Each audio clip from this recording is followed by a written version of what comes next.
Hello and welcome to the PDA Society's podcast. We're here to chat about all things PDA to help you understand what people with this profile of autism are experiencing and how you can help. We'll be sharing research, professional expertise and the insights of people with lived experience to help you understand PDA and have more tools to make life easier. So, whether you're a PDA yourself, a family member, friend or professional trying to make a difference, welcome from everybody at the PDA Society. We hope you'll find this useful.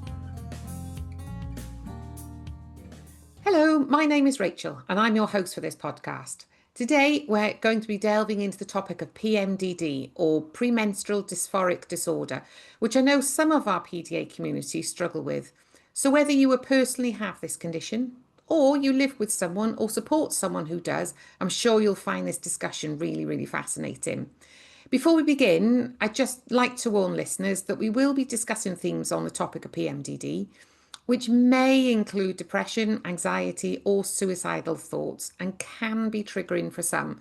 So just to say, do look after yourselves, and if you need to step away, then please do so. So I'm delighted to be joined by our guest speaker for this week, Kirstie McStay. I'll let Kirstie introduce herself. So welcome, Kirstie, and thank you very much for coming on our podcast. Would you like to introduce yourself? Yes, certainly. Thank you for inviting me. So I'm Kirsty and I currently work for Spectrum Gaming, where I've worked for about 3.5 years now, supporting autistic young people. I'm autistic and ADHD myself. And if you've not heard of Spectrum Gaming, we're an autistic-led charity that supports young people. Basically, we create safe, supportive spaces, both online and offline, where autistic young people can build friendships and basically just be themselves. But apart from that, we also do a lot of advocacy work, create resources and deliver training to both parents and professionals, supporting autistic young people so that there's kind of like better understanding and that they get the right support. Before I worked for SG, I've also worked in education, supporting autistic young people, and also run peer support groups when my own children were much younger, like parental peer support groups, when my special interest was more like maternal mental health and postpartum support. And just like through my work with Spectrum Gaming, I was surprised how little awareness there was about PMDD and given how much autistic people can struggle with their menstrual cycle. And whenever I mentioned it to young people who I was supporting, there would be this like aha moment when they realized that was something that was happening for them. And so I just really wanted to do more work around raising awareness to do with that because given the shocking like mental health statistics and the impact that it can have, I'm just really passionate about raising awareness and helping others feel less alone in it, really. Yeah, that's great. And I mean, we're really grateful that you come on because, as you say, I think it really is an important topic. So I guess the first place to start, really, what would be helpful is to sort of, if you could possibly describe what is premenstrual dysphoric disorder or PMD, just for people that haven't heard about it. So PMDD is commonly best described at the moment as like an endocrine disorder, meaning that it's a hormone-related disorder. It's usually described as a sensitivity to the natural fluctuations of hormones that we experience anyway in the luteal phase of the menstrual cycle. So that's like the 5 to 10 days before you start bleeding. However, it's not particularly well researched. As with many things that are classed as like a women's health, there's not a lot of the research there. And so there are emerging studies all the time that help shed light on what is going on. For example, there's recent research which suggests links to trauma, which could mean that treating it just as a hormone thing might not always be like the most effective solution. There could be other things going on. And so that's kind of where my focus is at the moment, is like helping people understand that link. Okay, that's great. And so I guess so that people can understand sort of maybe a little bit about the biology behind it, could you sort of explain sort of what happens sort of during the cycle? You mentioned about the luteal phase, and if you could just explain a little bit more about that, so that we know sort of when are symptoms more likely to be within your cycle, more likely to be prevalent and not. Would that help? So like I said, it's like a sensitivity to these natural fluctuations of hormones, and there are a few different things going on in our bodies that can result in that sensitivity. But like I said, the main one for me, I think, is this significant when we're talking about like autistic or neurodivergent people is the impact of stress and trauma. So because like one of the in one study, it was 83% of people with PMDD had experienced early life trauma, with emotional abuse being the top common, like 71%. Mm. But being autistic can mean that we experience higher levels of trauma than neurotypical people just through existing, like just through our daily existence. It doesn't always have to have been something big and scary to be classed as traumatic, but it can be like a buildup of smaller ongoing chronic stress and trauma. Mhm. So if we experience more sensory overwhelm and more likely to experience relational trauma from being misunderstood and being in environments that aren't suitable for us, we can be more likely to experience things like catastrophic thinking and get stuck in anxiety Mm. loops, and obviously demand avoidance can be a really big stressor. Um, so if we're feeling trapped and pressured, or our autonomy isn't being honored, all of these just daily experiences can result in trauma. Right. Okay. Yeah. And I guess therefore then that's sort of one of the differences really between PMDD and other premenstrual conditions, in the fact that there's an element of trauma influencing it as well as just the cycle. It's a lot more than, sort of PMS, for example, isn't it? It's a lot deeper, more difficult feelings that it generates. Is that right? Yeah, so it is about like that impact on Mm. how you exist, as it were. Yeah. So like, yeah, it does share a lot of symptoms with PMS, but it's about the significant impact on like how you're feeling and how you can go about your daily life. So there's a difference, for example, from feeling maybe just a bit grumpy and tearful versus feeling so depressed that you feel suicidal or you're having intrusive thoughts about hurting yourself. I cannot express enough that if you are experiencing suicidal ideation just before your period every month, that is not normal, and Yeah. that you Yeah. absolutely should seek out support if you are frequently feeling like that. Like, I think often we think that, everyone experiences the same things that we do and everyone else is just magically coping with it better and there's something wrong with us. Um, but like, yeah, no, if you do feel like that, please, like, you deserve support with that. And yeah. And don't let anyone brush it off as like, oh, that's just part of being a woman. No.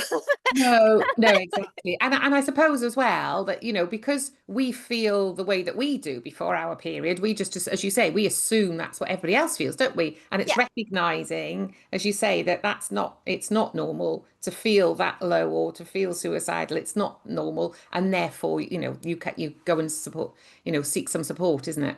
Yeah. Yeah, Yeah. definitely. So, with you mentioned, you touched on sort of how it impacts neurodiverse people a little bit earlier, but is there much more of a significant impact? Does it affect neurodiverse people more than the average population? The research on this is quite variable. Again, Right. because there's just not enough of it done yet. I think both when we think about like autism and ADHD, for example, they've both historically been very much seen as like boys things or very much Mm. seen as childhood things. So there isn't always that research there to do with women or older people who experience things. So yeah, um so there is some research out there, but like it's very varying like statistics. So PMDD is thought to exist in the general population at levels of around about 5 to 9%. And then the studies there are on autistic and ADHD people is anywhere between 14% to 92%. So that's like Yeah. very varied. Um, Mm. so there definitely needs to be more research there. However, if we put the research aside 1 second and just think about lived experience, and if you're in any neurodivergent community, you can just see that we struggle with this a lot more. It definitely does appear to be more prevalent, like just anecdotally and just from existing in other spaces, with lots of people who do Yeah. experience this. So yeah, and I think it goes back to what I was saying as well about like trauma, like Yeah. with because we are likely to experience higher levels of stress and trauma in our lives than the general Mm. population because of how sensitive our nervous systems are and how difficult it is to exist in chronically in environments that aren't suitable for us. um yeah, then it is something that we are more likely to struggle with because Mm. of the impact physically on bodies when you experience this chronic stress, like resulting in inflammation, which can then impact how your body responds to the normal fluctuations of hormones. Yeah. Yeah. So Okay. yeah. Yeah. And I suppose as well, because sort of some of we're talking sort of particularly today within the PDA community, for example, then Mm, highly sensitive nervous systems, it's highly likely to have an even greater impact then, isn't it? So it is something, and you mentioned the statistic 14 to 90 something percent is the, which I know is a huge range, but even if you take the bottom end of that scale, that's it's still a still more. significant amount of people, isn't it? Yeah, It still definitely. has Yeah. a massive, massive impact. So then for how would somebody know then if, what are the main symptoms, if you like, of PMD? How would somebody recognize that they actually struggle with this? And also then how would they get it diagnosed? Mm. Well, in order to get diagnosed, you need to show the symptoms that occur around about 5 to 10 days before your period starts, and then they resolve pretty much not the instant your period starts, but like in the first couple of days. Like for me, I get well, like it kind of is a bit of a slow, like I can definitely feel something's off at 10 days before my period. And then the intense bit's about 5 days Right. before my period, like those 5 days, hell. And then like the two, like it pretty much resolves around about like 1 to 2 days in. And the symptoms that you can experience then, like I said, they're very similar to PMS, but like very much more intense. So increased anxiety, but like very noticeably increased anxiety. Mm. You might have more intrusive thoughts, especially about hurting yourself or just about just catastrophic thinking and getting really stuck in those anxiety loops. You might feel really hopeless and depressed. Suicidal ideation is very common. Um, you might feel more angry and irritable. So not just a bit grumpy, but I mean, like you might find yourself like shouting at people or sabotaging relationships. Right. Okay. Um, your executive functioning just ceases to exist. You might have difficulty focusing, remembering like what day it is, like what's going on. It can really significantly impact executive functioning. Increase in like RSD or rejection sensitive dysphoria, like tying in with that anxiety Mhm. and spiraling. You might also experience like more physical things, for example, cramps, but I don't just mean like, like everyone's like, oh, everyone gets cramps. But I mean, Yeah. like if you are like doubled over in bed, unable to like function as a human, I mean, like you can experience really high levels of pain.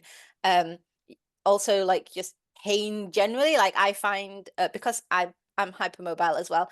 Like all my joints just hurt a lot more in that week. Okay. um you can experience really severe fatigue and being able to do things. You can have sleep changes, but like either you can be sleeping loads more or you can suffer from terrible insomnia and not be able to get any sleep. um Changes in eating. So again, you might just barely eat at all and really struggle to remember to eat, or you might find that you eat loads, especially carbs.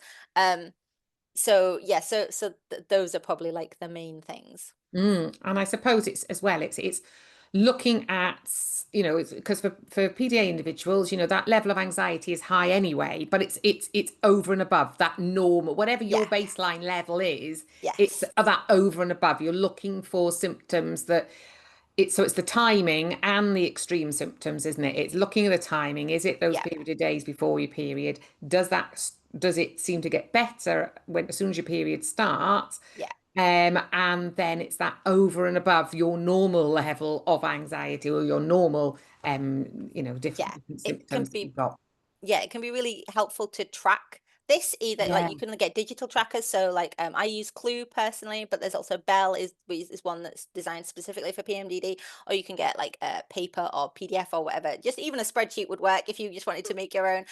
You can get lots of different like PDF style trackers online. We have one on the SG website, but there are lots of other ones out there as well. So that then you can track like what your like baseline is throughout the month and like when it gets worse, when it like ramps up.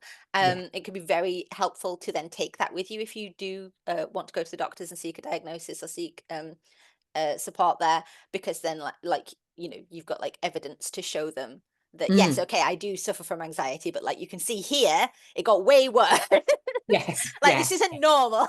No, no, It's, this is outside of the normal. So you would, yeah. to get diagnosed then, it would be through the GP. Can the GP diagnose it, or do you have to see a specialist? GPs should be able to diagnose it. If you're lucky, they may refer you to endocrinology, but like lots of people don't often like get the opportunity Mm, to. mm, But yeah, like yeah, taking it to your GP is definitely the first step. yeah. And take your evidence. Go, go with your Go trainers. prepped. Go Yeah. prepared. Go with as you say, show the evidence of that. Like, look, this is much more than my Yeah. normal baseline. Yeah. Okay. Brilliant. So overall, what impact then would PMDD have on the individual? Would this, would it, does it limit you doing things from the symptoms you've described? It sounds like that you might not be able to carry on with certain activities that you might do in other times of the month. Does it prevent you from doing any activities? Does it impact on work, for example? Mm. Yeah, like I find like I'm lucky in that my job means that I usually can alter my workload if I need to. Um, but yeah, but it can definitely impact on work and relationships and everything. Yeah. So like for example, if we talk about like sensory processing differences Mm, that we might already have, we might already be like much more sensitive to sensory input. And then if it's even more sensitive than usual, this may mean even just uh simple things like going shopping or being out of the house, generally being out of where like you can like control your environment. Just going anywhere and doing anything and talking to anyone can yeah. suddenly be much more difficult to manage and process than it normally Mm, would be. Obviously, if you're struggling with anxiety and emotional dysregulation and RSD and things like that, like even just having conversations with other people, you can feel much more sensitive to how they're reacting to you, and you can pick up, like if you're one of these people who like me, you can pick up very much on like people's emotional vibe, yeah. and Yeah. everything feels more wrong than it usually does, and that can definitely send you spiraling. So then that can make you want to avoid social interaction, or if you do socialize, it can take so much more out of you. It's so much more difficult to mask because you're struggling more, so you've got to mask more, but you've got less energy to mask. Yeah. And Yeah. you're drained more easily, and so like so all of that can be just so complicated, and then you can make you feel like the best thing to do would be to isolate. But then obviously if you isolate, you then feel really disconnected from everyone. So if you're feeling hopeless and worthless and suicidal, that doesn't go very well with Yeah. that. Yeah. No, So exactly. yeah, Yeah. so basically you can just feel really overwhelmed and not really sure what to do with yourself. Like you feel really out of control, which is something that I really struggle with. Like I like to feel in control of what's going on, and it's the time of the month where I feel like I have no idea what I'm experiencing Yeah. anymore. I don't know what's going on for me, and everything's much more difficult. Even just like executive functioning stuff as well. Like if I can't focus on work or I can't do certain tasks, like trying to push yourself to do those things is just going to make you feel worse. So yeah, so if you are able to make your schedule, like if you know it's coming, if you can make your schedule like much more low demand, much more nesty, but like have those safe connections with, if you have safe people in your life so that you don't just isolate yourself, that can be really important as well. Yeah, and I guess as you say, it's looking after yourself, isn't it? It's planning ahead that Yeah, that actually for these certain amount of days during the month, you're going to struggle with more things. So take your workload down, surround yeah, yourself with people that will support you. And that's the way that you can help yourself to manage your way through it, isn't it? Yeah. And yeah. then, so what support from medical professionals is available? Are there any treatments, for example, for PMDD or different programs that will help? Mm. As it is generally considered related to hormones, normally the first thing that you are offered would be synthetic hormones, such as the contraceptive pill. So you're offered progestin-based ones that suppress ovulation, because then obviously if you're not experiencing those fluctuations in hormones, then you can't like react to them, if that makes sense. Yeah, yeah, So for some people that does help. However, sometimes that's not really addressing like whatever the underlying issue is, which would be more support for like how stressful your life is, or dealing with you know, having that space to process trauma. Like if you're or removing yourselves from unsuitable environments, things like that, like those things might actually be like more effective, but you're unlikely to be offered much support with that from medical professionals. They're more likely to just offer you like, oh, okay, well, if your cycle's the problem, let's just stop that happening. But often, I mean, our bodies might not necessarily enjoy that, so then that might just cause other problems. So it can be really helpful to, you know, do your research on that and definitely talk that through with a health professional. If you happen to find a health professional who would be more understanding and can talk about things more holistically, that would be great. I know that often that it can be really difficult to find that though. Sometimes if you're older, you might be offered either sort of like chemical or actual hysterectomies. But again, like from reading the experiences of other people in online communities, that often isn't the answer either. So yeah, it is just really important to do your research and talk to other people and find out about their experiences and think about how that might work for you. And like, don't let anyone gaslight you into thinking that like you're wrong. Like if you try something and it's not working for you, you know your body best. So Mm. yeah. But yeah, so sometimes Yeah. as well, like I've like personally have found that taking antihistamines for the week just before my period has been incredibly helpful. So looking into that aspect may be helpful as well. If we're talking about like chronic inflammation causing more of a Mm. histamine response in the body, then looking at it like that. Yes, But of again, course. Mm. that's still just like addressing one bit and not the underlying issue, but it can provide some relief. And obviously the symptoms are very distressing, so getting relief where you can be important. Yeah, yeah, exactly. And it sounds like, you know, that as you say, it's not just one aspect that you need to deal with. Yes, there's a hormonal aspect to it, but Yeah, actually you've got the, you know, the trauma, the underlying anxiety, the, you know, lots of other components there, the inflammation, etc. That actually we need to look at all of those things. yeah, So as you say, very often, isn't it? It's finding that right medical professional that yeah. understands it. Yeah, definitely. And I think just looking at that bigger picture and seeing where you can interrupt that like stress cycle, or, you know, like where you can make changes to live more authentically. So where Mm. you're not ending up like, for example, in chronic burnout, giving yourself that space to process and basically building a life that includes spaces where you're not needing to mask all the time or be hypervigilant. Things like that can be like really important. Yeah, Um, yeah. Oh, do you know, it's a fascinating topic. It really is, isn't it? It's, you know, there's so much to it and it's so complex and it sounds like it's not that well understood by medical professionals that actually, you know, people do need to talk about it. They do need to, yeah. and I know you're a big advocate for PMDD, but people do need to talk about it and need to be aware of it. And Mm, hopefully, you know, this podcast will might set some light bulbs going off in people's minds thinking, oh, well, that's why I really struggle for that, you know, that those that week or those few days in the month. But do you know, Kirsty, it's been absolutely fascinating. Thank you so much. You know, we sort of run out of time for this first part of the podcast, but you've offered some really insightful thoughts and been really, really informative, and hopefully it will really help some people understand, you know, why they feel a certain way that they hope do. so. If you'd like to hear more, we do actually have a deeper dive podcast with Kirsty, which is available via our subscription. And if you want to find out more about this, then please have a look at our website. You know, we do thank our subscribers to our Learning Hub, who make it possible for us to create free podcasts for everybody. And as a thank you, they get all the access to all our recordings and our self-guided training on our Training Hub.